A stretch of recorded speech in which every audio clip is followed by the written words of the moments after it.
Hello, everyone. Today is Thanksgiving Day, and I would like to thank everyone, to those who subscribes to me because I reached the 1,000 subscribers, and yay! Cheers! I have 1,000 subscribers, and actually more than 1,000 subscribers right now. So today I would like to read the myths of the Thanksgiving story and the lasting damage they endure. I got this story from Smithsonian Magazine, so I think it's very interesting to read this while doing live stream. It's a good topic, and to share, our to share my viewers some interesting story. All right, let me read this. And if you guys want to hello, Coven Nico, happy Thanksgiving. Welcome to my show. And if you wanna leave a message in the chat, you are guys are welcome.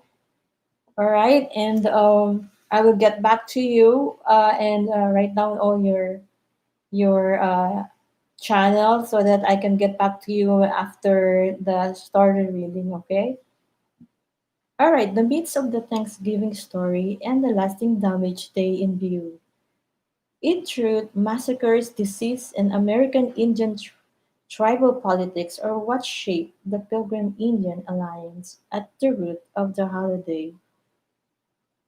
In Thanksgiving pageants held at schools across the United States, children don headdresses colored with crops, store feathers and share tables with classmates wearing black construction paper hats. It's a tradition that pulls on as history passed down through the generation of what happened in Plymouth. Local Native Americans welcome the courageous pioneering pilgrims to a celebratory feast. Shout out to you, Cobbinico. Thank you for coming. Yes, sending love out there. Native Americans welcomed the courageous pioneer pilgrims to a celebratory feast, but as David Silverman writes in his new book, this land is their land, the Wampanoag Indians, Plymouth Colony, and the troubled history of Thanksgiving. Much of that story is a myth riddled with historical inaccuracies. Beyond that, Silverman argues that the telling and retelling of these falsehoods is deeply harmful to the Wampanoag Indians whose lives and society were forever damaged after the English arrived in Plymouth. Silverman's book focuses on the Wampanoags. When the Pilgrims landed at Plymouth in 1620, the Sachem chief, Asa McQueen, offered the new arrivals an entente, primarily as a way to protect the Wampanoags against their rivals, the Narragansetts. For 50 years, the alliance was tested by colonial and expansion, the spread of disease, and the exploitation of resources on Wampanoag land. The tensions ignited into war, known as King Philip's War or the Great Narragansett War. The conflict devastated the Wampanoags and forever shifted the balance of power in favor of European arrivals. Wampanoags today remember the Pilgrims' entry to their homeland as the day of deep mourning rather than a moment of giving thanks.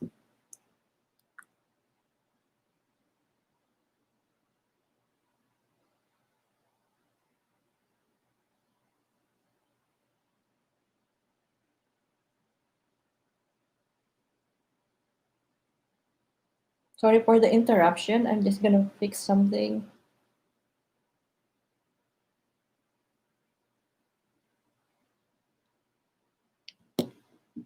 All right then.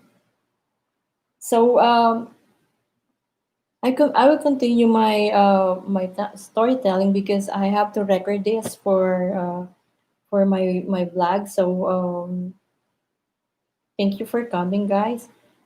All right, the story is continue. Let's continue the story. We spoke with Silverman, a history professor at George Washington University, about his research and the argument he makes in his book. Ahead of the 400th anniversary of the first Thanksgiving, a new look of the Plymouth colony's founding events, told for the first time with Wampanoag people of the heart of the story. How did you become interested in this story?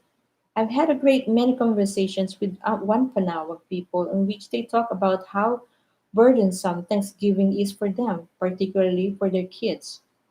Wampanoag adults have memories of their kids during Thanksgiving season sitting in school, feeling invisible and having to wade through the nonsense that the teachers were shoveling their way. They felt like their people history as they understood it was being misrepresented. They felt that not only their classes but society in general was making light of historical trauma which weighs around their neck like a milestones. Like a millstones, those stories really resonated with me. Another question is, what is the Thanksgiving myth? The myth is that the friendly Indians, identified by tribe, welcome the Primus to America, teach them how to live in the new place, sit down to dinner with them, and then disappear. They hand off America to white peoples.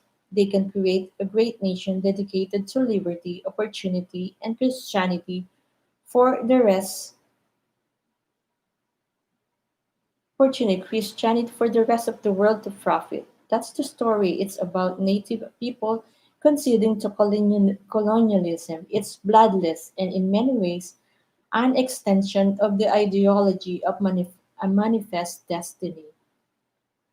Another question is, what are the most poignant inaccuracies in this story? One is that history doesn't begin for native people until Europeans arrive. People had been in the Americas for at least 12,000 years, and according to some native traditions, since the beginning of time, and having history start with the English.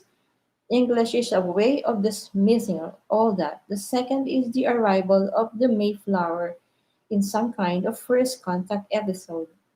It's not. Wampanoags had a century of contact with Europeans. It was bloody and it involved slave raiding by Europeans. At least two and maybe more Wampanoags when the Pilgrims arrived spoke English, had already been to Europe and back and that knew that the very organizers of the Pilgrims venture. Hello Remix Vlog, welcome to the show. Please help each other guys if you wanna help each other to grow your channel. Please do so. Thank you. Most poignantly, using a shared dinner as symbol for colonialism really has it backward, no question about it. Hello, Ate Raquel. Happy Thanksgiving, host. I'm here to support your channel. Stay connected. God bless you. Thank you, Ate Raquel. Welcome to the show po. Uh, we are um, we are reading about Thanksgiving Day. What is the history of this? And some writers are, interviewing and historian. So let's continue reading this. Okay, no question about it. One Panawag leader, Awesome Macken, reached out to the English at Plymouth and wanted an alliance with them. But it's not because he was innately friendly, it's because his people had been decimated by an epidemic disease, and Panzer Macken seized the English as an opportunity to fend off his tribal rebels. That's not the stuff of Thanksgiving pageants. The Thanksgiving myth doesn't address the deterioration of this relationship, culminating in one of the most horrific colonial Indian wars on record, King Philip's War, and also doesn't address Wampanoag's revival and adaptation over the centuries, which is why they're still here despite the odds. Hello, Daddy's home. Thumbs up, my friend. Thank you so much for coming, my friends. Please help each other in the chat room. If you guys can help each other grow your channel, please do so. Thank you. So here's another question about Thanksgiving to this historian. How did the Great Dinner become the focal point of the modern Thanksgiving holiday? For quite a long time, English people had been celebrating Thanksgiving that didn't involve feasting. They involved fasting and prayer and supplication to God. In 1769, a group of Pilgrim descendants who lived in Plymouth felt like their cultural authority was slipping away as New England became less relevant within the colonies in the early republic and wanted to boost tourism. So they started to plant the seeds of this idea that pilgrims were the fathers of America. What we what really made it the story is that the publication mentioning that dinner published by the Reverend Alexander Young include a footnote that said this was the first Thanksgiving, the great festival of New England. People pick up on this footnote. The idea became pretty widely accepted, and Abraham Lincoln declared it a holiday during the Civil War to foster unity. Hello, Sea Barbers. Welcome. Oh, you are from Italy. Thank you for coming. Uh, we are uh, we are reading a history about Thanksgiving, so let's continue. It gained purchase in the late 19th century when there was an enormous amount of anxiety and agitation over immigration. The white Protestant stock of the United States was widely unhappy about the influx European Catholics and Jews, and wanted to assert its cultural authority over these newcomers. How better to do than to create this national founding myth around the Pilgrims and the Indians inviting them to take over the land. This myth making was also impacted by the racial politics of the late 19th century. The Indian Wars were coming to a close, and that was an opportune time to have Indians included in the national founding myth. You couldn't have done that when people were reading newspaper or accounts on a regular basis of atrocious violence between white Americans and Native people in the West. What more, during Reconstruction, the Thanksgiving myth allowed New Englanders to create this idea that bloodless colonialism in their region was the origin of the country, having nothing to do with the Indian Wars and slavery. Americans could feel good about their colonial past without having to confront the really dark characteristic of it. Hello, Rose's Way, which she said, wishing all peace, health, love, and happiness. Thank you. Same to you. Hello, C Barbers. Welcome. Uh, oh, I I saw you already. Oh, Ambitiosong Unggoy. Welcome to the show. Thank you for coming, guys. I'm reading about a Thanksgiving. All right, let's continue. Merry Christmas too. Okay, thank you so much. Can you? Okay, this is another question. Can you explain the discrepancies in English and Wampanoag conceptions of property? It's incorrect as it's widely assumed that native people had no sense of property. They didn't have private property, but they have community property, and they have certainly understood where their people land started and where it ended.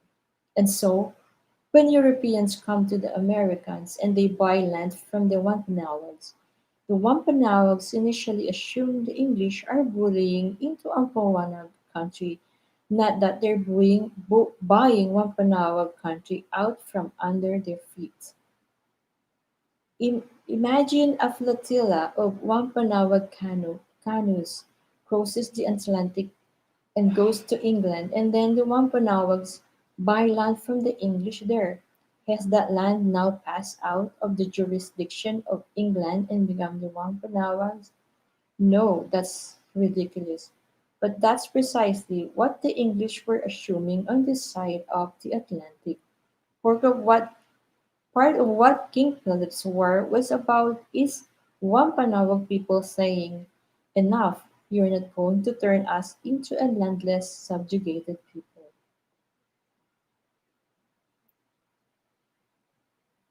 Happy Thanksgiving too. Okay,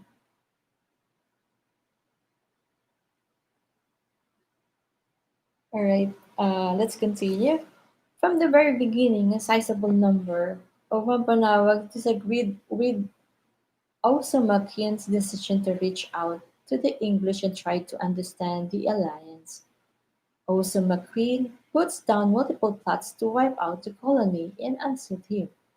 Some Wampanoag says, let's make an alliance with the Narasab Gansets and get rid of this English. They've been raiding outcasts for decades, enslaving out people, carrying them off to unknown fates, and they can't be trusted.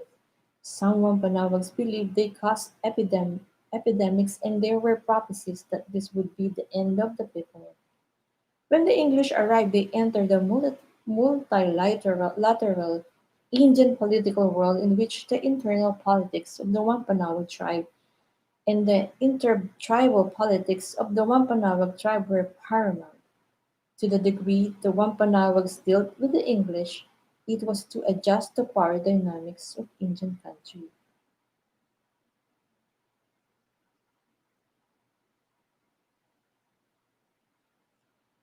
You write, this is another question. You write that during King Philip's War, efforts to unify different tribes again against settlers weren't always successful. Why was that?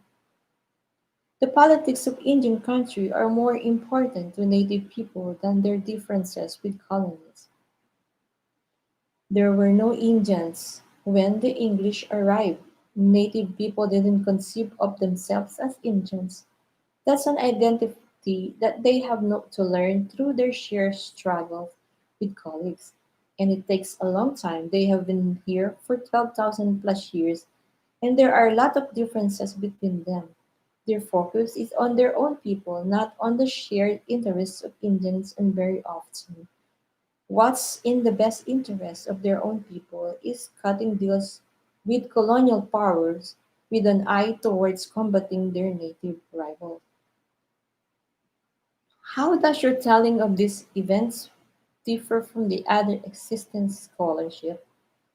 The main difference has to do with King Philip's War. The question is whether native people led by Metacomet, or Philip as the English call him, were plotting a multi-tribal uprising against the English. I think they were. Some of my historian colleagues think it's a figment of paranoia English imagination, but I see a lot of warning signals building during the 1660s and 70s from the Englishmen who lived cheek by jowl with Wampanoag people and were terrified of that work they were seeing on the ground. I see a pattern of political meeting between native leaders who hated other, and yet they were getting together over and over and over again. It's all adds up to me. There's the tendency to see the English as the devils in all of this. I don't think there's any question they're in the wrong, but it doesn't let them off the hook to say that native people wouldn't take it anymore. And regardless of that, I think the evidence shows that native people have reached their limit and recognize that if they didn't rise up immediately, they were going to become landless subordinates to English authority. This is about the contrary to the Thanksgiving meat that one can get. Hi, hi, Seed Barbers. I am in New York City, based in New York City right now. Yes. Hello, Sandy Moonstone. Welcome to the show. Thank you for coming. And yes, we're reading for 90 minutes about Thanksgiving and uh, the story of one historian on his book. And someone is interviewing him about his book. So this is, of course, his opinion about this and his research. So So there are different. There's a lot of stories about the Indian story, the history of Thanksgiving. But this one uh, got my interest. So let's continue. This is about as contrary to the Thanksgiving meat that one can get. That's the story we should be teaching our kids. They should be learning about. Oh no, I lost it. Sorry, something wrong. I lost it.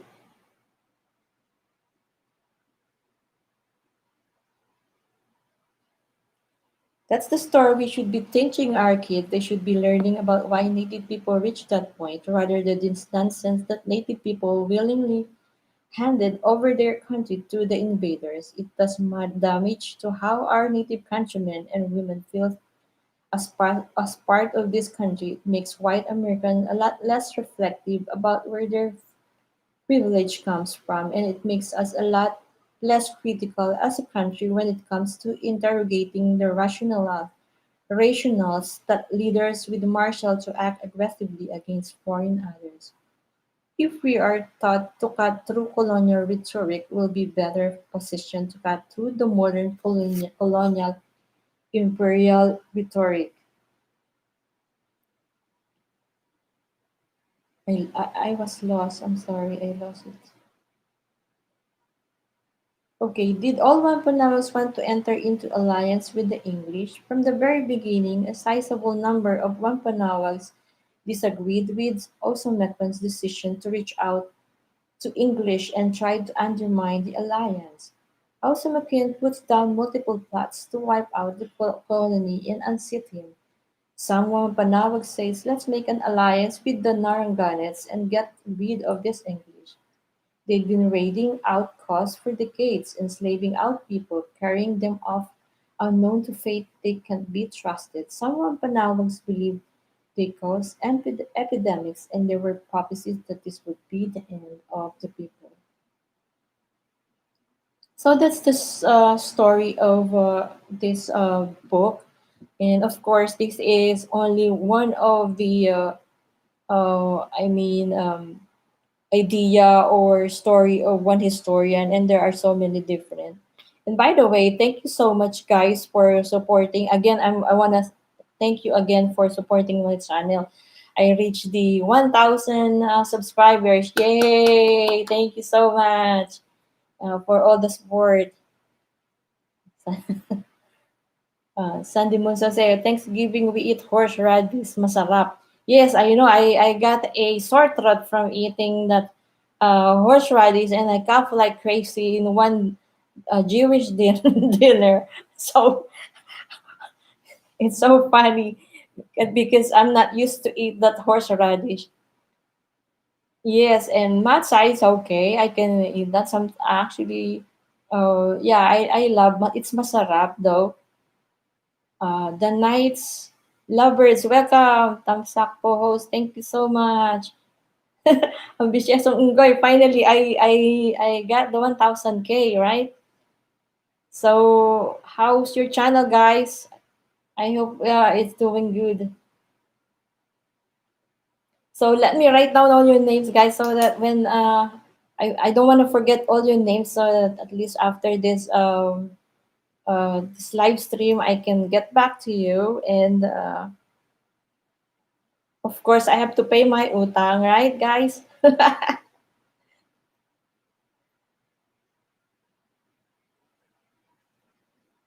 Okay, see Barbers, Sandy Moonstone, The Night Lovebirds, Night. I have to make it correct the spelling because if I made a mistake, I wouldn't be able to find it in a search. Like that's happened to me many times. So who else? Roseway, Roses Way, Roses Way. Hello, Roses Way. How is your channel? This is the first time I see your name in my chat room, and I would like to thank you for coming. And please, guys, Please help each other in the chat room. Maybe you guys can help each other grow your channels. You know what I mean? Daddy's home. Renmix. Welcome, Renmix. How are you? How's your channel? And Ate Raquel. Ate Raquel, where are you? Where are you based right now? Are you in the Philippines? Kobe Nico, how are you? How is your channel?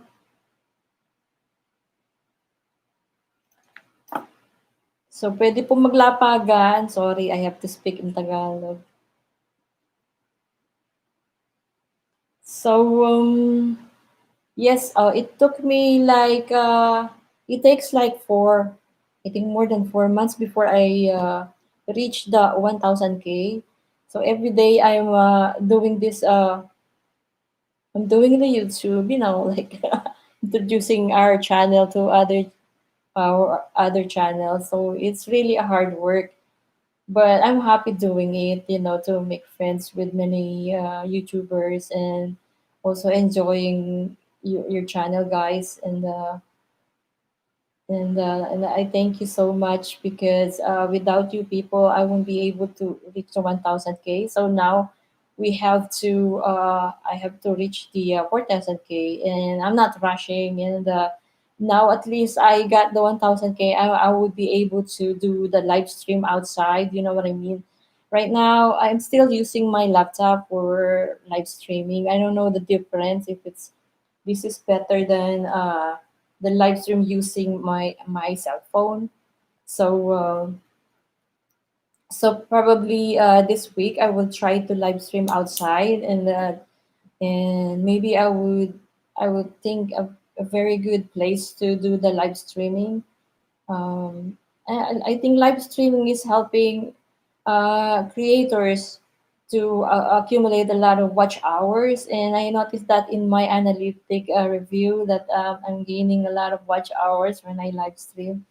The reason why I really need a good content, to do live streaming. I just don't want to do the silent live streaming that others are doing, and those creators who doing the I feel like it's too boring, and I don't know if honestly I don't know the silent live streaming are getting watch hours, because of course people will not be able to enjoy the live stream if you just focus your camera in one particular place or subject. You know what I mean? Subject, I mean, like a thing, but I feel like it's more enjoyable or to watch if someone is really like discussing something or telling story or even communicating. You know what I mean?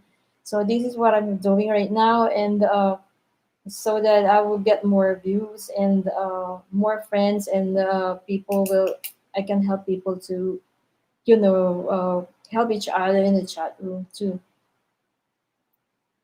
So we didn't get a lot of.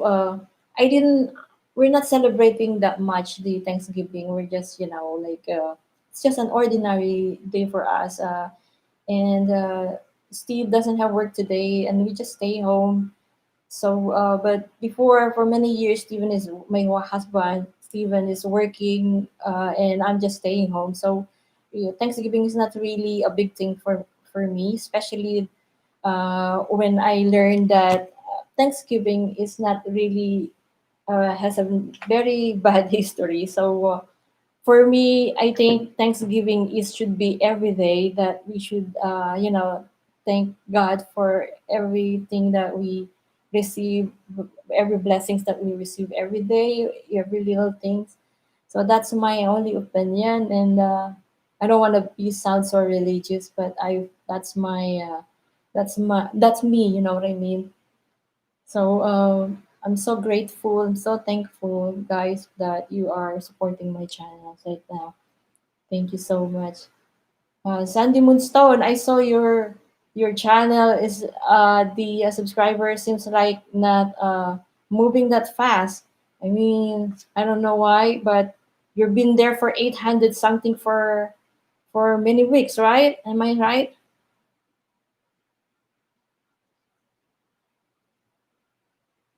How is your channel, Ambitiosong Unggoy? I hope there's no deletion, Wala bang nagbabawas, hindi ba nagbabawas ng banana si Lolo Whitey? The Night's Loving Bird say, here lang to ate, host, BG ko lang to, happy Thanksgiving. Happy Thanksgiving, The Night's Lovebird. Thank you so much. Are you in the Philippines? The Night's Lovebirds. Yeah, Sandy Moon sounds, he's fixed to 860 for many weeks. Oh, that's terrible. Yeah. And guys, that in analytic review, I found out that you can see the total deletion of your subscribers. And I think I didn't discuss this to my last live stream that I saw that YouTube deleted 1,007 subscribers. My subscribers, 1,007. That is like, I think 3 weeks ago, no? So this is not included the past few weeks. This probably 3 weeks, past 3 weeks that I keep on like people are really they really like my video and they were subscribed. They said they subscribe, and believe it or not, out of maybe 10 subscribers, the only thing that been adding up and being counted probably maybe three or four, and the rest are really deleted. So I haven't checked it yet. So the ratio when I checked the deleted subscribers is 1,007, and that time I'm not even 1,000. I have only like probably 940. So that means there are more deleted subscribers than being counted. So all in all, if my subscriber, I'm sorry, if my subscribers have not been deleted, I am nearly 2,000 subscribers right now. So this is very interesting. So it's crazy. The witches of Sycamore put a spell on me. That is so funny. How come you know that there's some witches in Sycamore, Sandy Moonstone? I think your wife is Pinay because you know all these things, you know. It's so funny. I know it. 860. I think for how many live streams I made, Sandy Moonstone, you still have this 860. I believe you. That's terrible. When you have this 860, I was maybe having already like only 500 subscribers, and you're already in the 800 thingy. 800, you know what I mean? 800 something. Wow, terrible. But you know what? The 800, the subscribers is very easy to reach. I mean, it's more easier than the watch hours. The watch hours is more really challenging because not a lot of people who goes to your channel uh, or subscribe will go back to you and read the full length of the video. You know what I mean? So that's the challenge part of like getting a lot of watch hours. Now, this is the reason why probably a lot of Pinoy bloggers are doing live streaming. And it's so funny. Sometimes I'm laughing because there are some like, like playing, I don't know how, if it's playing lotto or something. They are giving jacket, they are raffles, and I don't know this kind of thing. And uh, it's so, but it's like I find it funny, but I think it's interesting. And of course, people will watch if you are giving away this giveaway some stuff. You know what I mean? So Let's continue and stay positive, even though that YouTube is like raising out, deleting our subscriber. Let's just enjoy YouTube. Let's just enjoy making videos and entertain people, right? That's the only thing that we can do.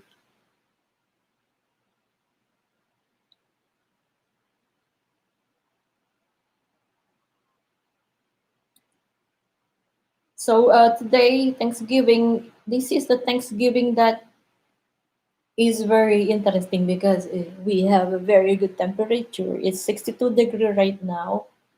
62 degree, and I remember the past years it's like sometimes it's 0 degrees, so cold that I wanted to watch this Macy's parade, and I'm feeling lazy to get up in the morning to go to work, go to Steven's work, because as my husband's work is in somewhere in Midtown, and the Macy's parade is always passing in their office. You know what I mean? And I wanted to watch it, but I'm always lazy. But now it's 62 degree. It's beautiful out there, but Steven needs to stay home because he wants to take the day off. So and there is no parade, Macy's. There's no Macy's parade lately. This today, I mean. Probably because of COVID-19, and of course, a lot of business now are losing profit, and one of them for sure is Macy's, because although they are open, but of course, it's still sales are soaring because a lot of people doesn't have work, and a lot of people doesn't want to go out and shop on this pandemic.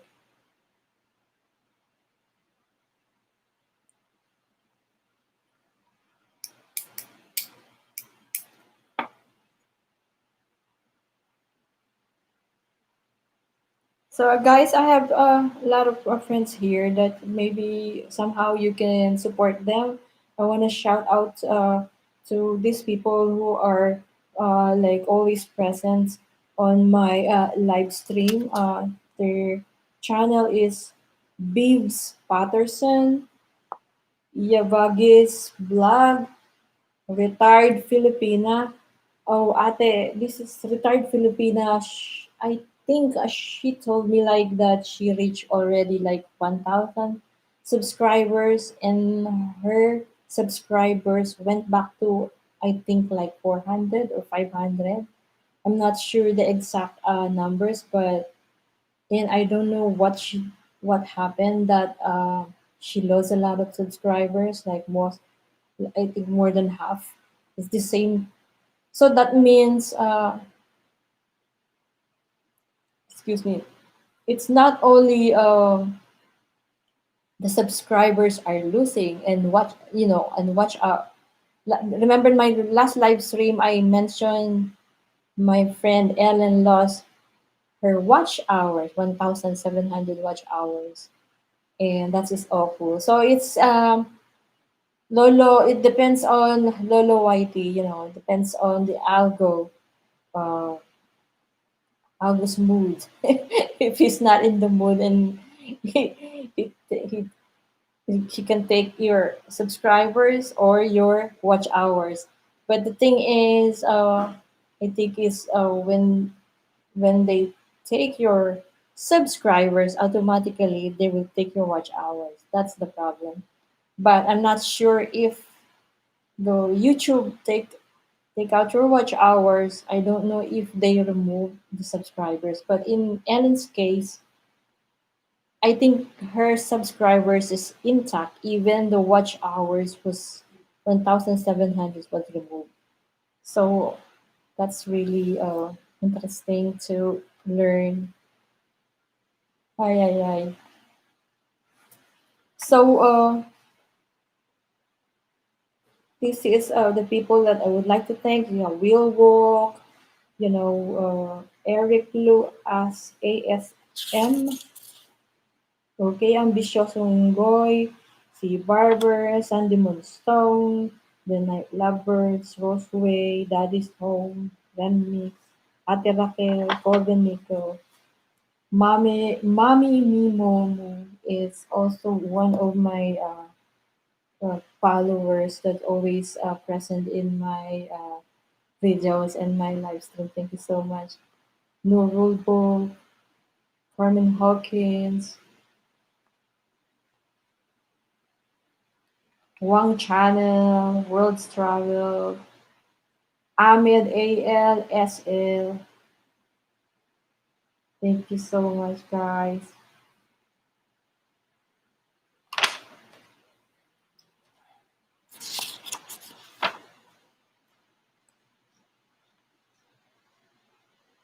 Marivic Rasilia, thank you.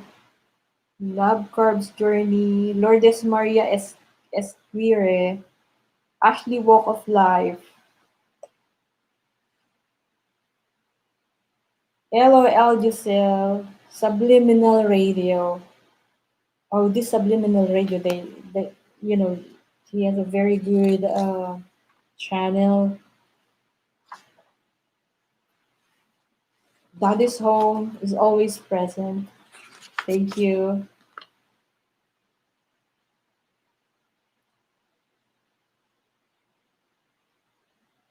Barney's Kitchen. Awesome.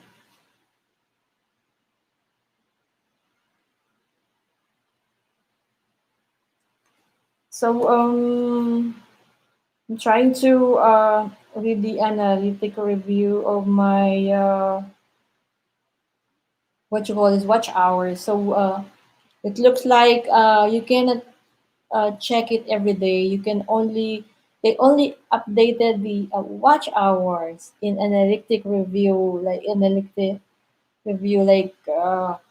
every 3 days. You can check it if you have already 1000K. That's I noticed before when I'm below 1000. Every day there's an update. You can see the watch hours you gain on every day or every 2 days. But now that I reached to 1000, it doesn't update. I have to wait like after 3 days before they update it if you are gaining watch hours from your videos and live streaming. So that's interesting. So Ellen and I, the one who lost the 1,700 subscribers, she's still appalled to she's really devastated to what happened to her watch hours, and we're still talking about it, what had happened to her. So I have my analysis that this happened to her because I think she's doing a self play, like playing her own video. Someone told her that you can play your own video in multiple screen, and I think she got it wrong. And of course, the algo can detect it if you have a very low frequency. They called. I think I read it somewhere that if they can detect it if you have a lower frequency. Most likely, your watch hours will be deleted or not be counted. So because she already reached more than 1,300 subscribers, excuse me, and she only need like 200 watch hours, the algo completely check her channel. It's probably they are the YouTube is what do you call this, checking the channels when you are almost in there, and they maybe they have a major check, and they realize that some of her watch hours has very low frequency. That's the reason why they remove it. So I would advise to all creators not to do that if you don't, because some creators they are doing that to cheat.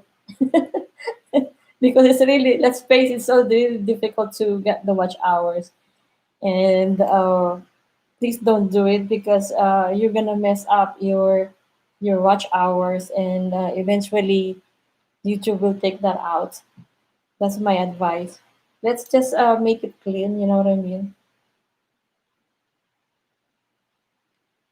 Maybe one of the article I read, I think YouTube is allowing it, but if you go to the extent that extremely, like using it, it's not gonna work. So that's only my idea and my opinion, and I hope it's not gonna happen to you guys or any. I will not wish it to anyone to lose that huge watch hours. And actually, my watch hours not even moving in the in excuse me, honey. Can you close the window, please? Hi, please. Look, I cannot see anymore. Please, thank you. He's busy. Uh, the lights is on my. Sorry about that.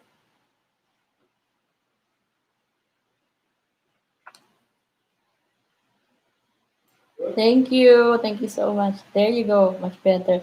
Hello, Janat and Salwa.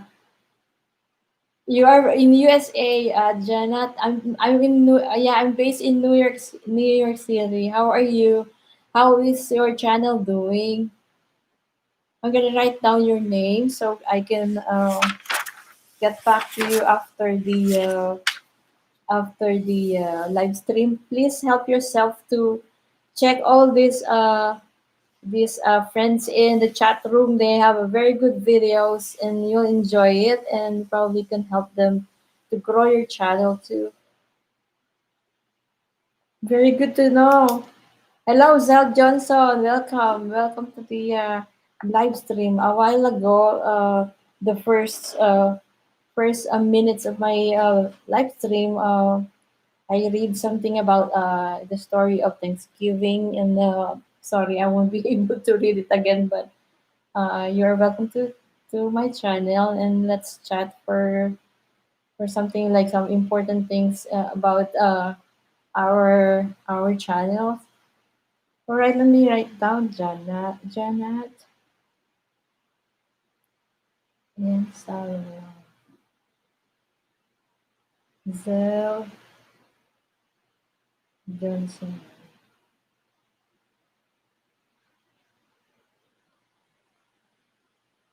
Where are you from, Zel Johnson? Or where are you in the Philippines or here in the US? Oh, Janet and Salwa is in Texas. Shout out to Texas. Yay. Thank you for the support, guys. Sandy Moonstone currents are good to grow channel.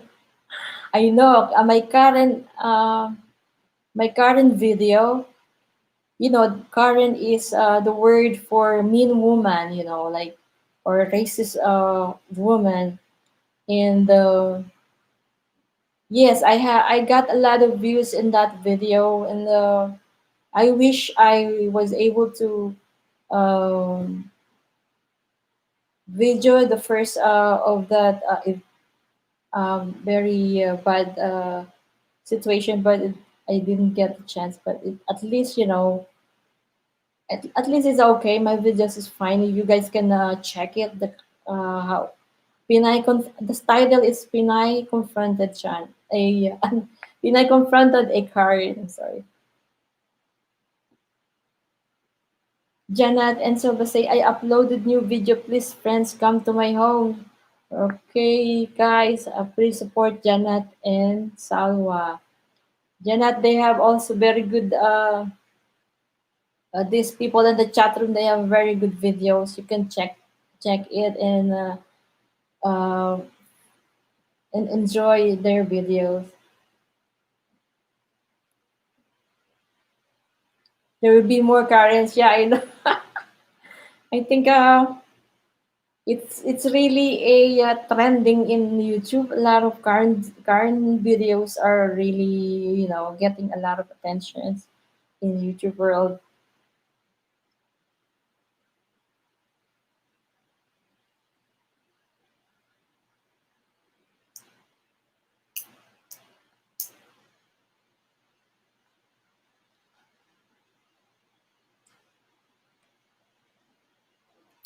Advance Merry Christmas to all my Filipino viewers.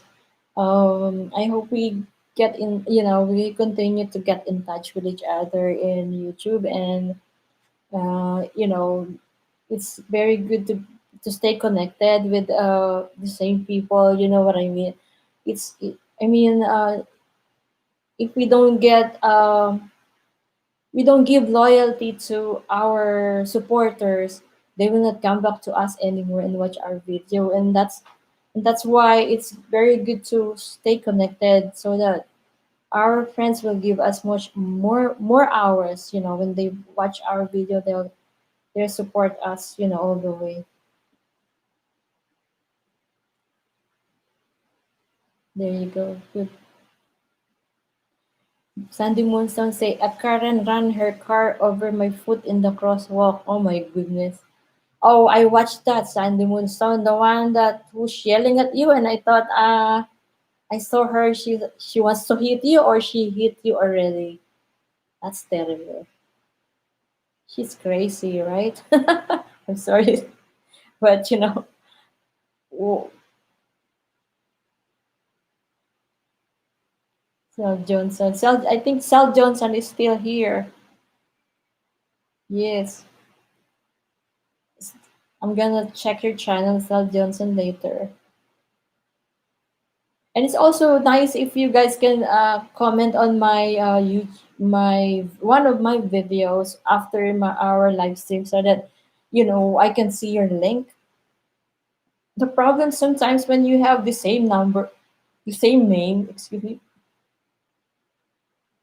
The problem is when you have the same name in YouTube. That's very difficult to find. Sometimes there's like multiple names of the same kind, and it's so hard to find. And I would like to support every chatters here that's watching me.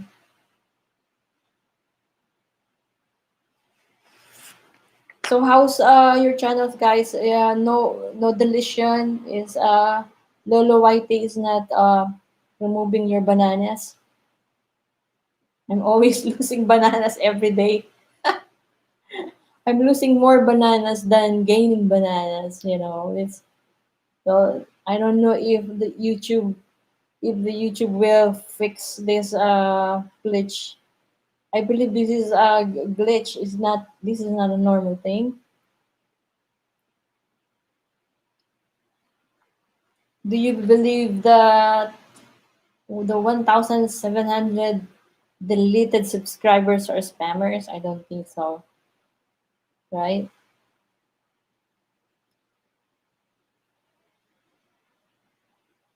Sandy said the car on my foot is a different Karen. Oh, there's another Karen. Oh my God, I haven't watched that yet. Sandy, is that a new video? Sorry to hear that. I hope your foot is okay. Did you get hurt? My goodness, terrible. We should be careful out there. There's so many crazy people out there. I'm telling you. Bless you. My husband said, no video of my foot. The car on my foot is on different. So many Karen in the world.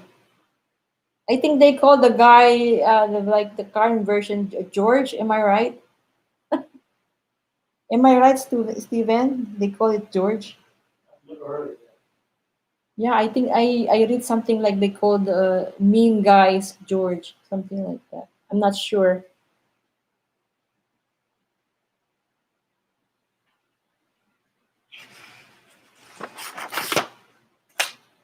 So I encourage you guys to just keep on, like making friends in YouTube. And if you're to reach the 1,000K, it's not really easy. I really work so hard for that.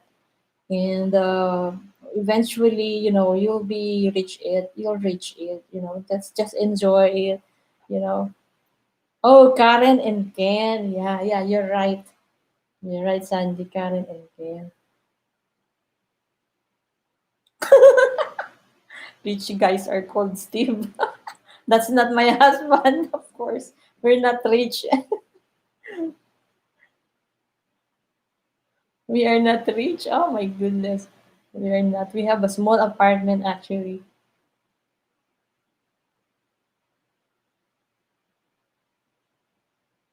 I'm happy, guys, that you are making friends with each other. I hope you can help each other, and support. We have to be. This is my idea. No, this is only my idea. Like in YouTube, there are people who are really keep coming back in your channel that will really support you. And I think uh, the technique is we should keep them. We should also support them and keep coming back to their channel so that we will be able to win their trust and their and they will give us watch hours and the same thing. It has to be like I mean give and take, you know what I mean.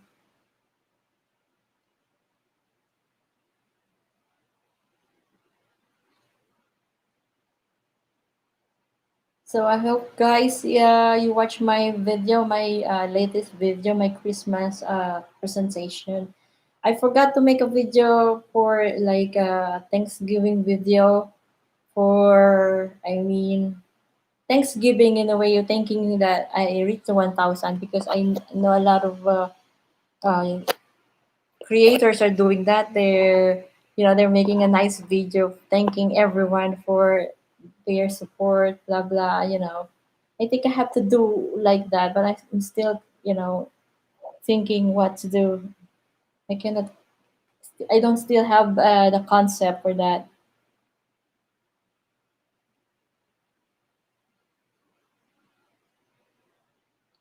So it's not. It's sucks that it's COVID-19 now that it's so nice outside. This is the only November I remember that during this Thanksgiving the temperature is 62-degree outside. Never happened before that this warm. Usually it's really very cold and sometimes snowing or raining. And but anyway, it's still a blessing to have a temperature like this, 62-degree. I still think it.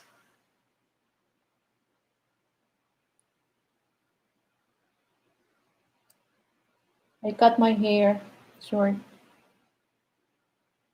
I cut my hair for real. I don't want to go to a beauty parlor because in salon it's so crazy. It's you'll be more vulnerable to COVID-19 to have this virus if you go to close area. So I'm just cutting it myself and dyeing it. There you go. Maybe next time I should do some video like while I'm cutting my hair. I don't know what to do, how to do that, but I will try.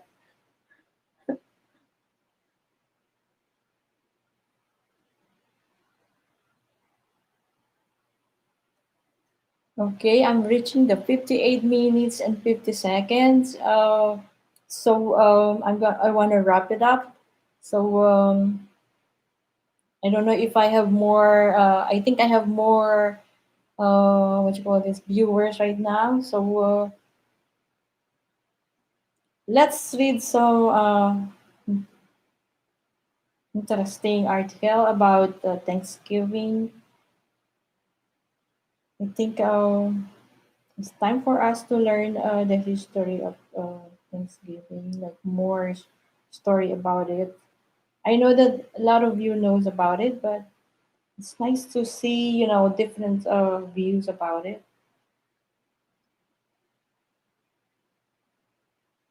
The New York Times. Okay, this one is about everything you learn about Thanksgiving is wrong. It was written by Maya Salam, November 21, 2017. Okay.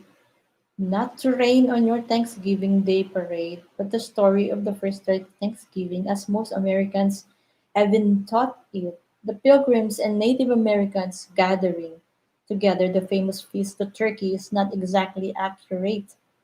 Thanksgiving facts and Thanksgiving's myths have blended together for years like so much gravy and mashed potatoes, and separating them is just as complicated. Blame school textbooks with details often so abridged, abridged, softened, or out of context that they are ultimately made false. Children's books that simplify the story to its most pleasant version, or animated television specials like The Mouse on the Mayflower, which first aired in 1968.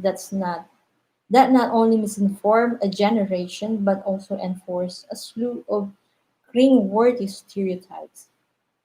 High school textbooks are particularly bad about stating absolutes because these materials teach history by giving students facts to memorize even when the details may be unclear, said James W. Lewin, a sociologist and the author of Lies My Teacher Told Me, Everything Your American History Textbook Got Wrong. The timeline is relative. The Mayflower did bring the Pilgrims to North America from Plymouth, England in 1620, and they disembarked at what is now Plymouth, Massachusetts, where they set up a colony. In 1621, they celebrated a successful harvest with a 3-day gathering that was attended by members of the Wampanoag tribe. It's from this that we derive Thanksgiving as we know it. But it wasn't until in 1830s that this event was called the first Thanksgiving by New Englanders who looked back and thought it resembled their version of the holiday, said Kate Sheehan, a spokeswoman for Plymouth Plantation, a living history museum in Plymouth. The holiday wasn't made official until 1863, when President Abraham Lincoln declared it as a kind of thank you for the Civil War victories in Vicksburg and Gettysburg, Pennsylvania. Yes, beyond that, the claiming it was the first Thanksgiving isn't quite right. Yes, this is the real story. Beyond that, claiming it was the first Thanksgiving isn't quite right either, as what Native American and European society. The first one that I read, actually, sorry, viewers, the first is it's entitled "The Myth," blah blah blah. But this one is the real story.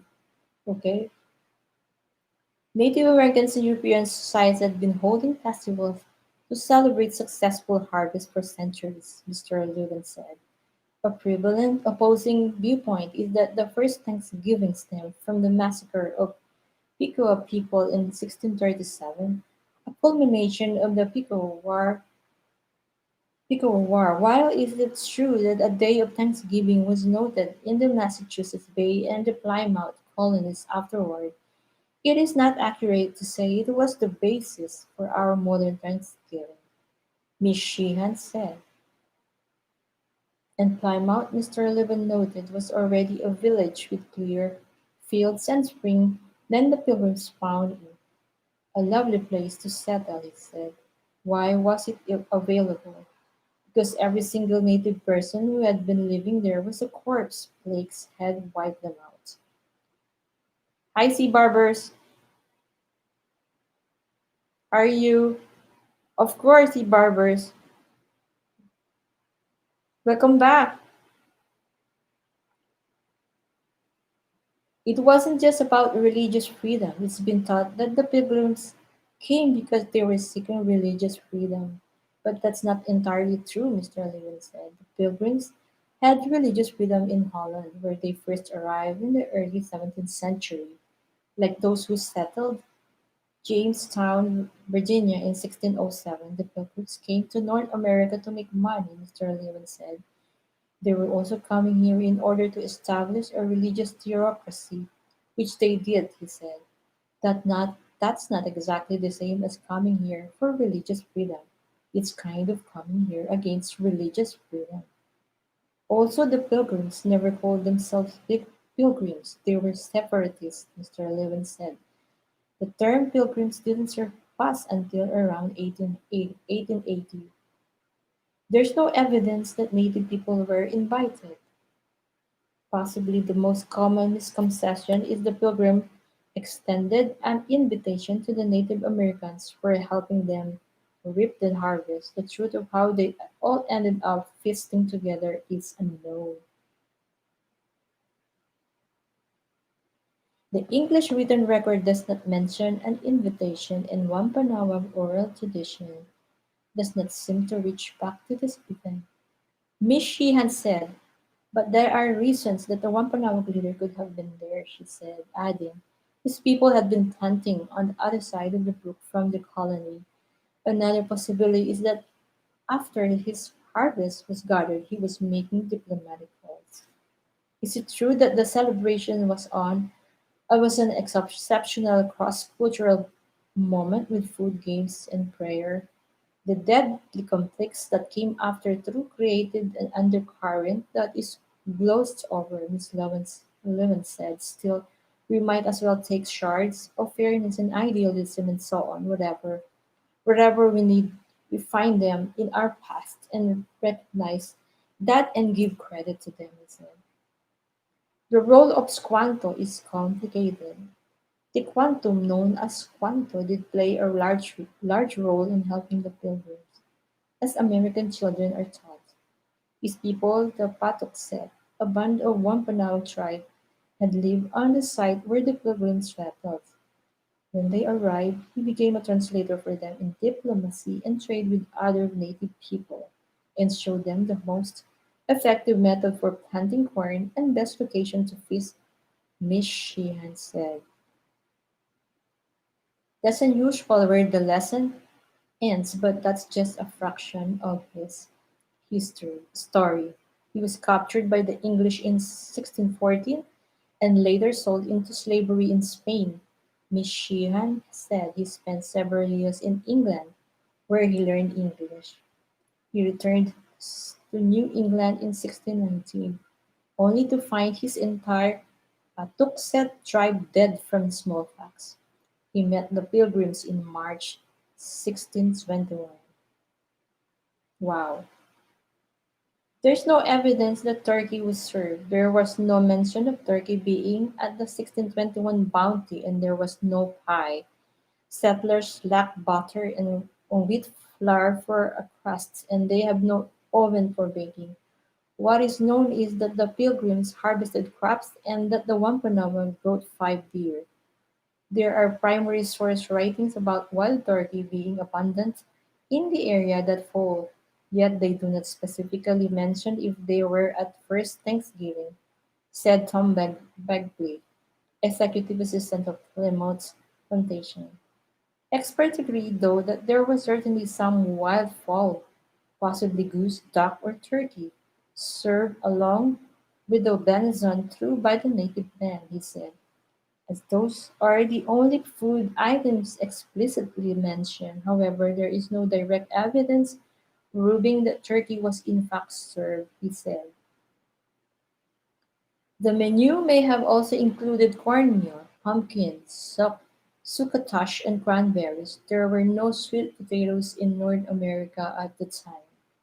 Contrary to popular depictions, there were about 90 native people in attendance, almost double the number of pilgrims by some accounts. Okay, that's it. That's the end of the article. Oh, correction, November 21.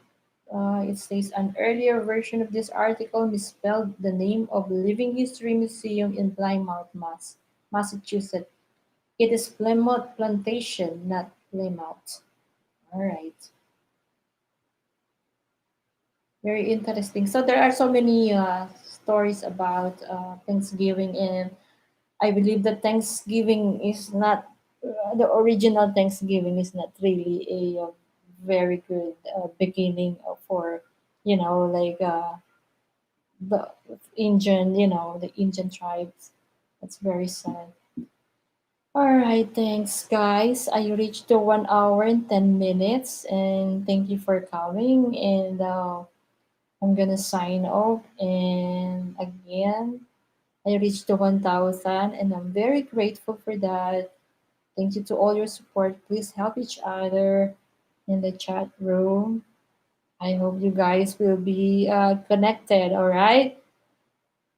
Let's thank let's thank God every day, and I hope Thanksgiving every day is Thanksgiving. Bye bye, Ambitiosong Unggoy. Thank you. Si Barbers, thank you. Sandy Moonstones and the rest, Janet and Salwa. All right, the Nights Lovers. Bye bye. See you next time. See you soon.